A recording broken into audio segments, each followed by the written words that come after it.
Hello, I welcome you all once again to my channel Explore Education. I am Dr. Rashmi Singh, Assistant Professor, Department of Education, SS Khanna Girls Degree College, University of Allahabad. And this time, I am going to discuss with you data collection and the tools of data collection, in which, firstly, I will discuss observation. Observation as a method of data collection means कि आंकड़ों का संग्रहण करने के लिए प्रेक्षण की क्या भूमिका है, प्रेक्षण से कैसे आंकड़ों का संग्रहण किया जाता है। तो आप ये समझ सकते हैं कि ऑब्जर्वेशन सोशल साइंसेज या क्वालिटेटिव रिसर्च में डेटा कलेक्शन का मेथड होता है।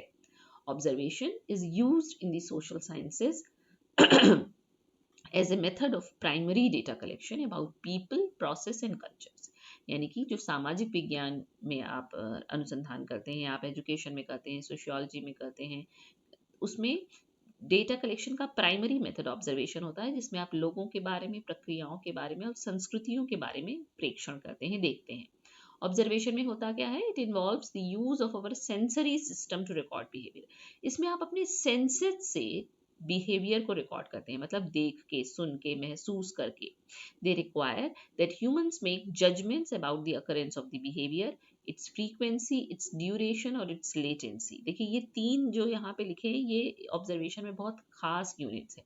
फ्रीक्वेंसी मतलब वो बिहेवियर कितनी बार हो रहा है। मान लीजिए कि आप एक क्लासरूम में स्टूडेंट बिहेवियर का ऑब्जर्वेशन करने जा रहे हैं, तो मान लीजिए कि बच्चा एग्रेसिवनेस का आप ऑब्जर्वेशन कर रहे हैं, तो कितनी बार क्लास में एग्रेसिव हुआ।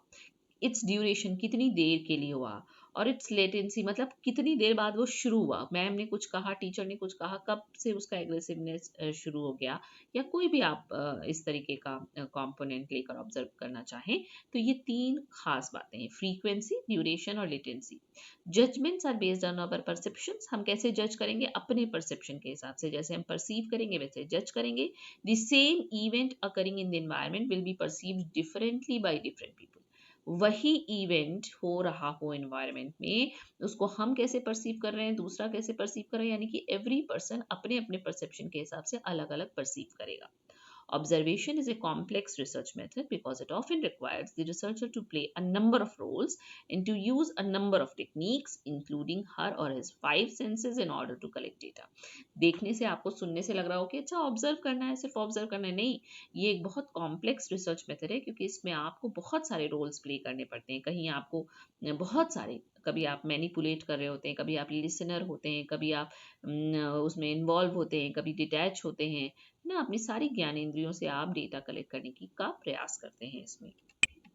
फिर अगर इसको डिफाइन करना चाहें, तो observation has been defined as selection, provocation, recording and encoding that set of behaviors and settings or concerning an organism in situ which is consistent with empirical aims। यानी कि आप सेलेक्ट करते हैं, आप रिकॉर्ड करते हैं, आप इनकोड करते हैं, डीकोड करते हैं बिहेवियर को, और उस मतलब उस लक्ष्य के साथ जो भी आपका समस्या का कथन है, प्रॉब्लम स्टेटमेंट है, जो आप ऑब्जर्व करना चाहते हैं। Literally, observation is a process of seeing the things or events with naked eye or without the use of any device। हम यहाँ पे किसी डिवाइस का यूज नहीं कर रहे हैं, हम सिर्फ अपनी आंखों से देख रहे हैं, महसूस कर रहे हैं कि लोग क्या कर रहे हैं, कैसे कह रहे हैं, कैसे बातचीत कर रहे हैं, to unravel the complexity of any phenomena to satisfy the demands of an empirical question। जो भी हमारा प्रश्न है, उसका उत्तर जानने के लिए हम उस घटना को अपने ज्ञानेंद्रियों से अध्ययन करने की कोशिश करते हैं। Observation is a way of gathering data by watching behavior, events or noting physical characteristics in their natural settings। और जिनका हम प्रेक्षण कर रहे हैं, उनको उनके नेचुरल सेटिंग्स में प्रेक्षण करा जाता है, ताकि वो हम उनका एक्चुअल बिहेवियर स्टडी कर पाएँ, नोट कर पाएँ। तो उसमें आप व्यवहार देखते हैं और नोट करते हैं।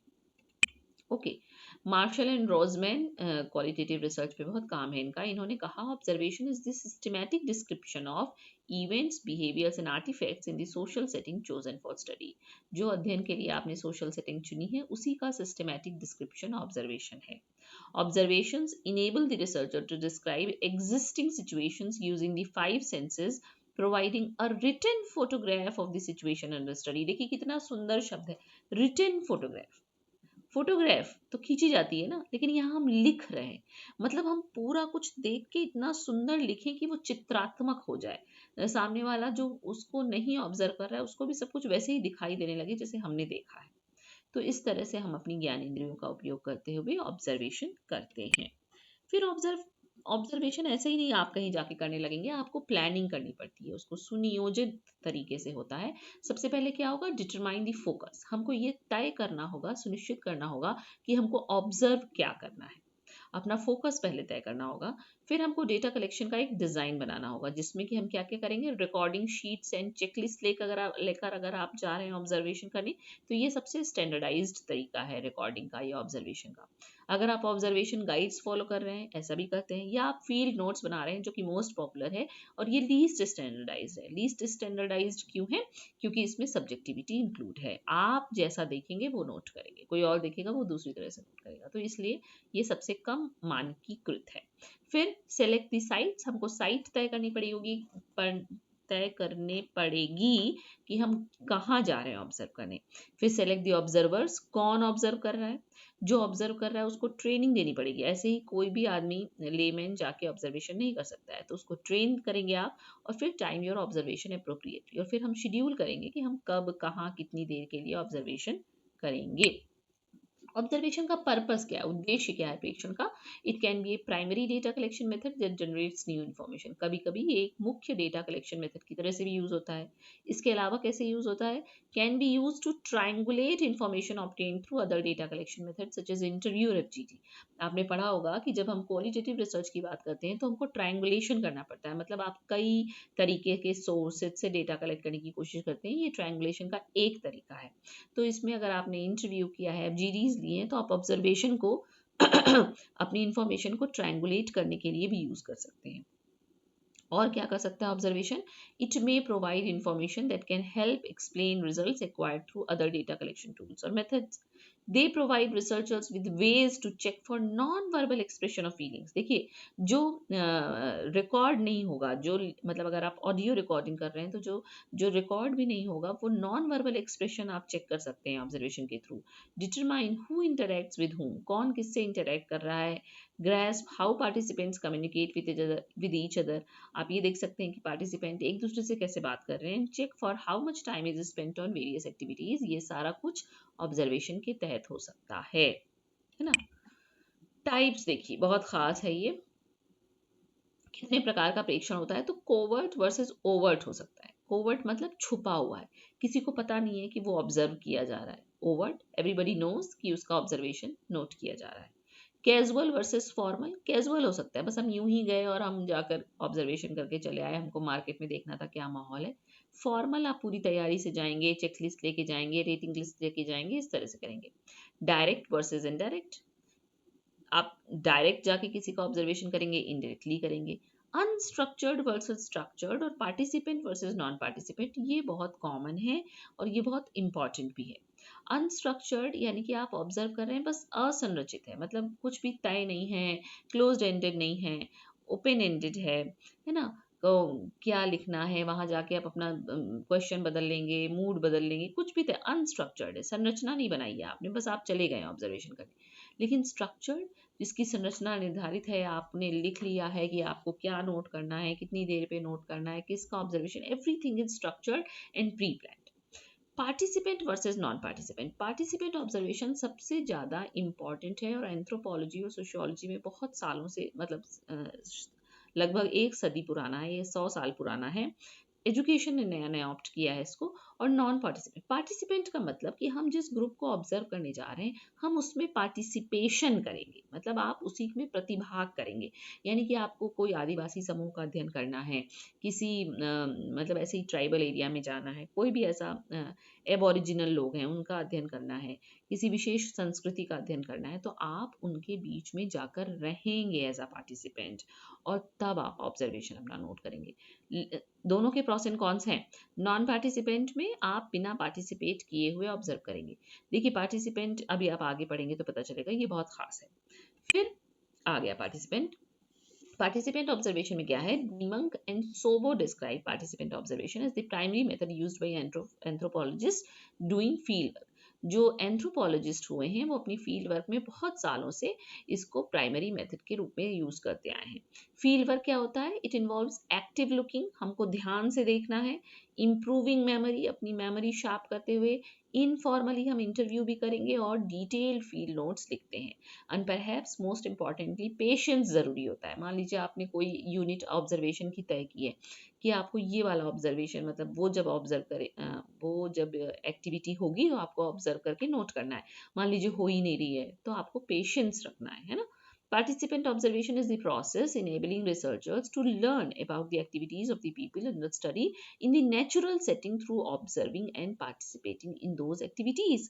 यानी कि participant observation वो प्रक्रिया है जो अनुसंधानकर्ता को इस योग्य बनाती है कि वो जिन लोगों का अध्ययन करना है उनकी एक्टिविटीज को लर्न करे, सीखे और नेचुरल सेटिंग में उसको ऑब्जर्व भी करे और पार्टिसिपेट भी करे।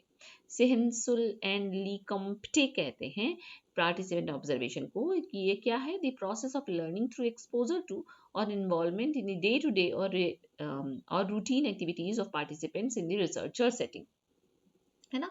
हम रोज डे टू डे एक्टिविटीज में उनके संग भागीदारी कर रहे हैं, प्रतिभाग कर रहे हैं और उसको नोट कर रहे हैं। बर्नार्ड कहते हैं कि participant observation is the process of establishing rapport. सबसे पहले हम जिस कम्युनिटी का अध्ययन कर रहे हैं हमको उसके संग रैपो स्टैब्लिश करना पड़ेगा, तब तो वो हमारी प्रेजेंस में अपना नॉर्मल एक्टिविटी करेंगे ना, अदरवाइज करेंगे ही नहीं। And learning to act in such a way as to blend into the community, और हमको ये सीखना होगा कि हम किस तरह से उस कम्युनिटी में बिल्कुल ब्लेंड हो जाएं, घुल मिल जाएं, so that its members will act naturally, जिससे कि उसके members naturally act करें। अदरवाइज वो आपको सामने पा के नेचुरल एक्ट ही नहीं करेंगे तो सारा आपका ऑब्जर्वेशन खराब हो जाएगा, गलत हो जाएगा। देन रिमूविंग वन सेल्फ, एक बार जब आप उनमें ब्लेंड हो गए और आपने उन एक्टिविटीज का ऑब्जर्वेशन कर लिया तो आपको क्या करना है? अपने आप को रिमूव करना है वहां से। Then removing oneself from the setting और community to immerse our self in the data, और उसके बाद हमको डेटा में इमर्ज हो जाना है to understand what is going on and be able to write about it, ताकि हमको पता चल सके क्या चल रहा है और उसको कैसे लिखना है। ओके, तो ये पार्टिसिपेंट ऑब्जर्वेशन है। फिर participant observation for many years has been a hallmark of both anthropological and sociological studies. सालों से ये एंथ्रोपोलॉजी और सोशियोलॉजी में यूज किया जाता रहा है। इन recent years the field of education had seen an increase in the number of qualitative studies that include participant observation as a way to collect information। अब हालिया जब क्वालिटेटिव रिसर्चेज एजुकेशन में ज़्यादा होने लगी हैं तो पार्टिसिपेंट ऑब्जर्वेशन एक तरीके के रूप में उभरा है डेटा कलेक्ट करने के। It requires that the researcher become a participant in the culture or context being observed। इसमें क्या होना चाहिए कि रिसर्चर को वो context जिसको ऑब्जर्व करना है, वो कल्चर जिसको ऑब्जर्व करना है, उसका पार्टिसिपेंट बनना होगा, उसमें पार्टिसिपेशन करना होगा। It incorporates how to enter the context, the role of the researcher as a participant, the collection and storage of field notes and the analysis of field data। इसमें हमको क्या क्या करना है? हमको पहले कंटेक्स्ट में एंटर करना है, फिर रिसर्चर को पार्टिसिपेंट की भूमिका निभानी है, फिर हमको कलेक्ट करना और स्टोरेज करना है फील्ड नोट्स का, फिर हमको फील्ड डेटा की एनालिसिस करनी है। इट ऑफन रिक्वायर्स मंथ्स और ईयर्स ऑफ इंटरव्यू, इसमें सालों भी लग सकते हैं, because the researcher needs to become accepted as a natural part of the culture, क्योंकि आपकी एक्सेप्टेंस जरूरी है और एक दो दिन में आपको वो ग्रुप एक्सेप्ट नहीं करेगा। In order to ensure that the observation of the natural phenomena, ये इंश्योर करने के लिए कि वो जो कर रहे हैं एक्टिविटीज जिनका आप अध्ययन करने गए वो नेचुरल एक्ट कर रहे हैं। और स्ट्रेंथ्स एंड वीकनेसेस, इसके प्लस पॉइंट और माइनस पॉइंट क्या क्या है? स्ट्रेंथ इसकी ये है कि affords access to back stage culture, जो पीछे चल रहा है आप वो भी देख सकते हैं, उनका आप हिस्सा बन जाएंगे तो। Allows for richly detail description, बहुत डिटेल में आप डिस्क्रिप्शन आपको मिलेगा। Opportunities for viewing and participating in unscheduled event में भी आप उनका ऑब्जर्वेशन कर सकते हैं। डेटा कलेक्शन की क्वालिटी को इम्प्रूव करता है and interpretation facilitates the development of new research questions और हाइपोथेसिस, क्योंकि आपने एक्चुअली आप देख रहे हैं क्या हो रहा है। लेकिन इसकी वीकनेसेस भी हैं। Selection of phenomena of observation, पहले तो आप तय करें कि कौन सी घटना का आप प्रेक्षण करने जा रहे हैं, ये सही चुनाव होना चाहिए, अदरवाइज रिजल्ट सही नहीं आएगा। ऑब्जर्वर का इन्फरेंस, हम किसी चीज़ को लेके बायस है, हम को जजमेंटल हैं, तो हमारा जो इन्फरेंस आएगा वो रिसर्च को का ऑब्जर्वेशन को ख़राब कर देगा, या उस बेंट ऑफ माइंड से ऑब्जर्वेशन हो जाएगा जो रिजल्ट गलत आ जाएगा। वैलिडिटी और रिलायबिलिटी कम है, वो तो क्वालिटेटिव रिसर्च की हमेशा से खामी रही है। है ना। और ethical issues in observation, ethical issues भी बहुत आते हैं। अब तो बहुत इथिकल इश्यूज को संरक्षित करने की बात हो रही है कि हम कॉन्फिडेंशियल किसी की इंफॉर्मेशन लीक ना कर दें, किसी का, है ना, कुछ भी पर्सनल प्राइवेट। तो ये इथिकल इश्यूज बहुत आते हैं ऑब्जर्वेशन में, उसका ध्यान रखना पड़ता है, ध्यान रखना चाहिए। तो ये इसकी कमियां हैं और कुछ अच्छाइयाँ भी हैं। तो ये observation as a method of data collection. अक्सर जब आप इसको पढ़ेंगे नहीं तो आपसे पूछा जाएगा तो आपको लगेगा प्रेक्षण माने क्या, देखना ही तो है, फिर कितना लिखेंगे आप, 2-4 लाइन लिखने के बाद आपको समझ में नहीं आएगा कि क्या लिखें। तो इतना कुछ है ऑब्जर्वेशन के बारे में, बहुत सारा कुछ पढ़ने के बाद तब समराइज करके मैं आपके लिए रखती हूँ वो क्रक्स, कि आपको बेस्ट मटेरियल उस टॉपिक का मिल जाए। Okay, so it is all about observation as a means of data collection in a crux, concise and precise way for all of you. So thank you, and don't forget to like and subscribe my channel Explore Education.